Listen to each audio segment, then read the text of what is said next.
precautionary measures. Number 1. Before an earthquake. Make sure you have a fire extinguisher. Learn first aid. Turn off electricity. Make up a plan. Number 2. During an earthquake. Stay calm. Stay away from windows and outside doors. Stay away from buildings.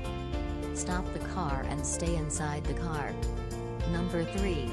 After an earthquake. Check yourself and others for injuries. Turn on the radio. Don't use the phone unless it's an emergency. Stay away from damaged areas. Be ready for aftershocks. Preparedness is the only way we can combat a natural disaster.